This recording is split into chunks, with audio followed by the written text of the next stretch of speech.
المغرب فاز على زامبيا 2-1، ثم ربح الكونغو 6-0، يفوز على الجابون 4-1، يفوز على ليسوتو 1-0، يفوز على جمهورية افريقيا الوسطى 5-0 في الذهاب و4-0 في الاياب. الرقم هو 22 هدف في 6 مباريات ما بين تصفيات المونديال وتصفيات الكان. ارقام مخيفه ومرعبه الحقيقه. عنده زوز فرق بالنسبه لي انا، ينجم يلعب لك بدوز ايكيب، خاصه عنده لي قدام من سيري الرحيمي، دياز، زياش، كعبي وانه زياش ما نعرفوش باش يرجع ولا لا المنتخب المغربي. ما عندوش، عنده حكيمي التالي، عنده برشا ما بونو في اللاكس في الكاج. دونك اسمع، المغرب بالنسبه لي انا، المغرب ما عادش تقارنها بالافريق وبالعرب، تقارنها مع الفرق الكبرى كيما فرنسا كيما المانيا، مش اللي تقارع في الفرق هذوما. ولو انه انا معجب ايضا بالمنتخب المصري بمرموش، لا قلت انا حكيت عليه، قلت لك منتخب الجزائر في طور اعاده البناء، لكن عنده اسماء. لا عنده اسماء رنانه. لا صحيح. شوف انت الفرق اللي ترشحت للكوب دافريكا داير، او بالحقيقه كي تشوف المنتخب التونسي ما عندنا حتى شانس معاهم الحقيقه. تشوف السنغال، تشوف موريتانيا خسرت مع الي روتور مع مصر، اما لعبت ماتش كبير في مصر الحقيقه. تقدموا علينا، هاني قلت لك راهو نحن قاعدين نعيشوا بالتاريخ. تقدموا علينا الفرق هذوما ونحن قاعدين نوخروا. ان شاء الله خويا المانع خير، وان شاء الله نفيقوا على رواحنا وكاو. ان شاء الله الامور تتحسن. نحن راهو ما كنا في راس الافريق في كره القدم، على راس القاره الافريقيه طبعا. في فتره من الفترات عملنا عوامين باهيين. لكل عصر دوله ورجال، لكل جواد كبوه. لا، لكل عصر دولة ورجال. حاليا هم عصرهم هم المغرب، إمكانيات متوفرة، احترافية، وقت نتاعهم هما. إن شاء الله نحن نتداركوا الكوارث اللي احنا تويقا نعيشوا فيها. بكي متفائل اكيد وصلت شكون عندها الدورة. انا بالنسبه لي احنا خير منهم يا مش نقول لك علاش.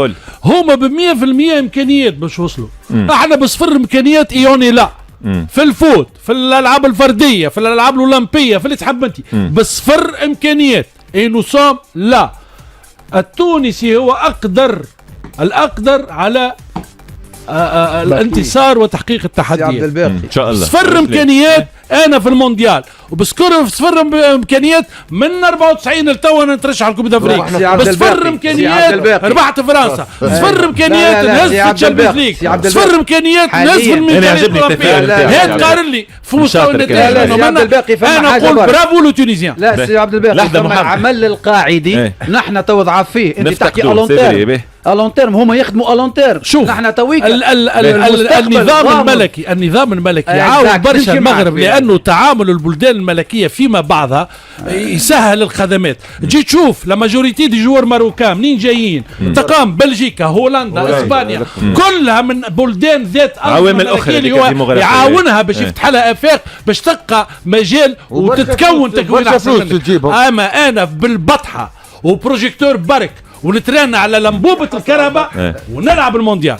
باكي نقطة مهمة أثرتها أنت، أنه بالحق التونسي ديما حاضر في جميع المحافل الدولية. تشوف في الجوز الأولمبيك، خالد خلينا نكمل نحكي في الجوز الأولمبيك المكافأة في المغرب تقريبا $200,000 المكافأة، ولا 200,000 يورو. في المقابل تونس الجائزة ظهر لي 100 مليون 100,000 دينار فقط. معناها فوارق شاسعة جدا.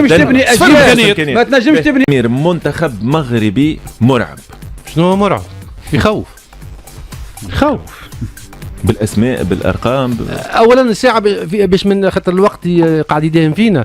المغرب 30 سنه الاخرى ديما عندها لاعبين متميزين، ديما تلقاهم يلعبوا في رق عالميه كبيره. نحكيوا على جيل نتاع عزيز بودربيله، ونحكيوا على تيمومي كريم وتيمومي، ثم نمشيو نليبد وقت الجيل هذاك مصطفى حاج كأس العالم وبصير ولا ثم نمشيو الاجيال بونو توا بونو الاجيال هذه كلها رغم التميز نتاعها ما خلاتش بصمه في كره قدم مغربيه، ما هزتش لقب كبير. عليه؟ لانه الملاحظين الكل يقولوا المغرب عنده فريق عنده فرديات محترمه برشا، لكن ما عندوش فريق. وقت اللي المنتخب المغربي عمل الفريق والاسماء الكبيره ذي اندمجت في روح المجموعة تفكير المجموعة المنتخب المغربي تألق تألق كبير.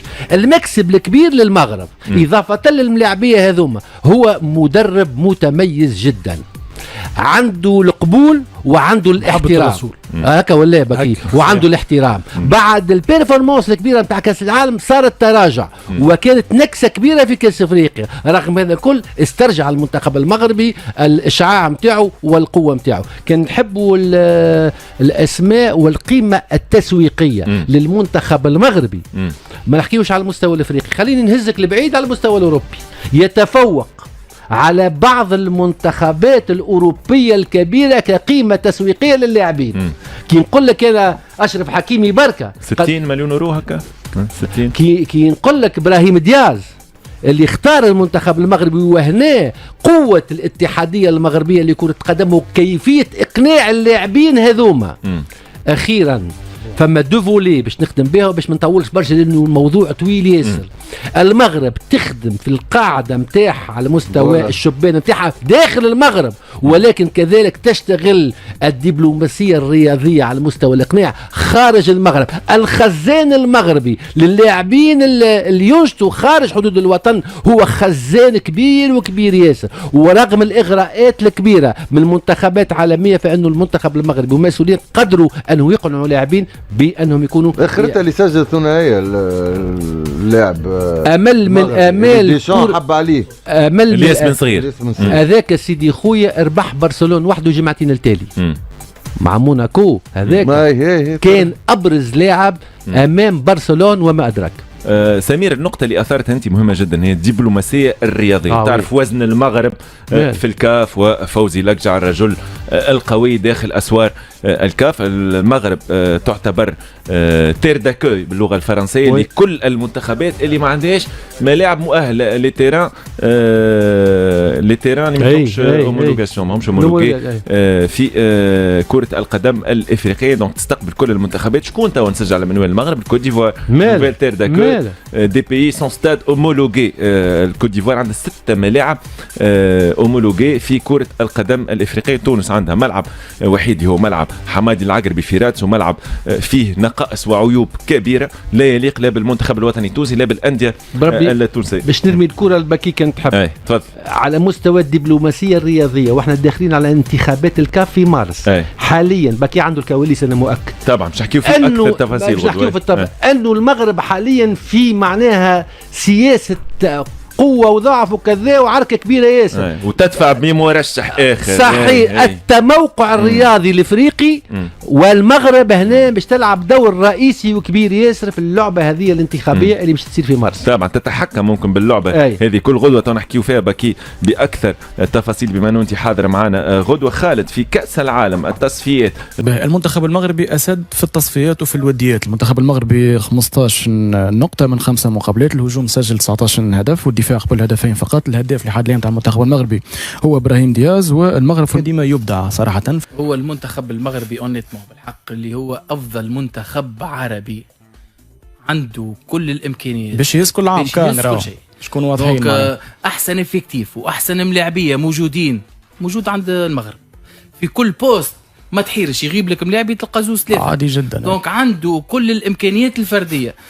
المنتخب المغربي مش تلعب كان على أرضيته على ميدانه. لعبوا قبل ديجا كأس إفريقيا الأولمبيك وهزوها هما صحيح ضد المنتخب المصري في الفينال. دونك أدوميسير راهم مش سهلين.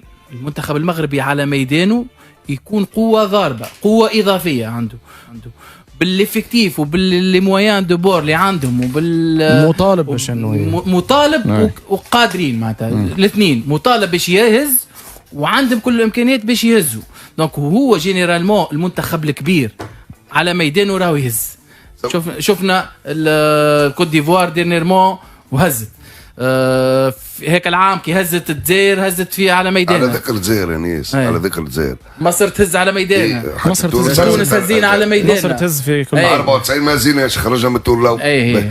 على المنتخب الجزائري مباراة حكمت عملت كما نقولوا احنا حاجه في المنتخب المصري الجزائري، فرقته المباراه تاع الكاميرون عادوا تاهلوا كاس العالم. ريتش جرى مباراه تجم مباراه برك، صحيح كما قال محمد امين. المغرب في المباراه الوديه 2-1 المباراه الوديه المغرب تماركي فما بعض الاوقات في المباراه الرسميه ما تلقاش روحها. انت بالنسبه لي انا المنتخب الجزائري اكثر مثال هز كاس العرب هذاكم باللاعبيه السواديزون اللي ما همش معناتها محترفين في الخارج. جمال بالماضي جاته فرصه بالمنتخب الجزائري يمشي لبعيد، خاطر كان مشيت كاس العالم لقطر الجزائر راهي كيما احنا موجودين، جماهير المنتخب التونسي موجوده في قطر، زاد فما جماهير جزائريه، يعني كانت يجم يكون رونق اخر. الجزائر حكمت عليها مباراه الكاميرون عدم تاهل كاس العالم.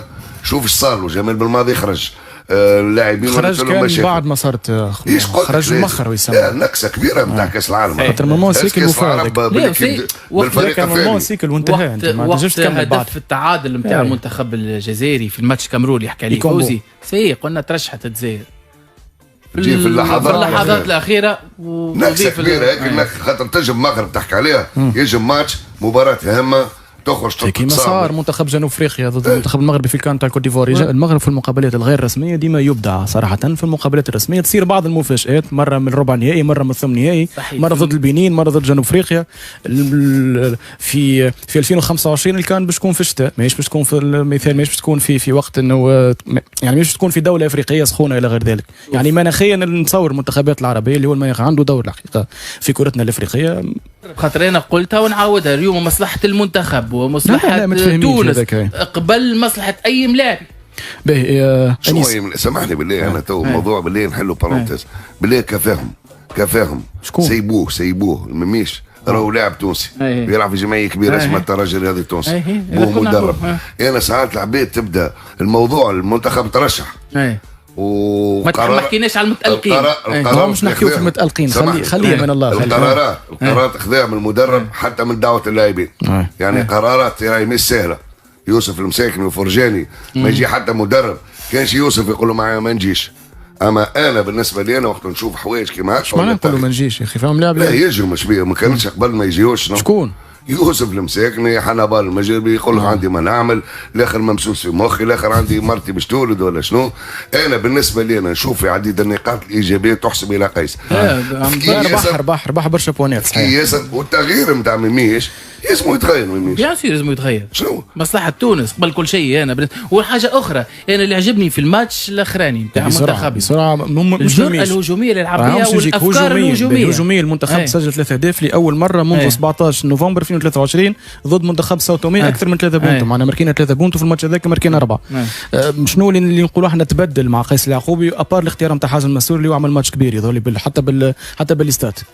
هو شوف اول حاجه الاهداف كانت مخدومه حقيقه. كي تشوف الهدف الاول والهدف الثاني فما خدمه، واللي هو اسيست من حازم المسؤولي بعد نقاش في الاوف. هل شكون عمل حمزه رفيعه ولا هو؟ اما خرج اقتنعت ولا شكون عطاه الاسيست؟ شكون حازم المسؤولي؟ انا مشى في بالي رفيعه. انت حتى الكاف حبيت نتناقش معك انا نقول لك اسيست وخاصه محمد امين ننطق يعني. المنتخب الليبي ايضا فرصه تاريخيه لمنتخب السودان نهار الاثنين ضد انغولا.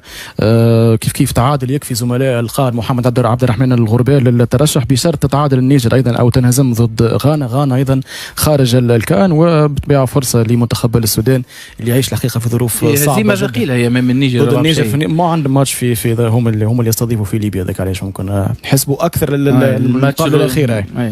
السودان هي عملت باركور اكستراوردينير بعد غانا، تعادلت مع غانا غادي ولحد النيجر. دونك والمنتخب السوداني شفتوا عاده بقوه الحقيقه حتى في تصفيات المونديال حتى صحيح بالضبط، وقادرين باش يترشحوا وان شاء الله يترشحوا اخواتنا السودانيين ان شاء الله، وعندهم الامكانيه. شفنا فريق زاده محترم على المستوى الفني. السودان ان شاء الله كما قلت انت يترشح. تحب السودان؟ الكره ترجع العباد كل احباب ان شاء الله. السودان تترشح ويخرجوا. لا مازال هما جنوب السودان مازال جنوب السودان ربح ديجا الكونغو 3-2. من الجنوب. خلينا في السودان. انا نحكي لك ان شاء الله السودان تترشح راهو يوحد الكوره. احنا الشان اللي تحكي عليها فيها ورمز كبير ياسر في السودان ترشحت للشان. اي لا وقت سامي طربلش زينة الشان وقت احنا في اتعس حالنا في تونس يعني بعد 2011 يعني بعد 14 جانفي جاب لك الكاس هيك عليها. نقولوا الملاعبيه انه مخهم تبدل، نقول احنا وبرشا. انا حبيته لكن الشان عرش عليه خاطر فيها ذكرى كبيره ياسر.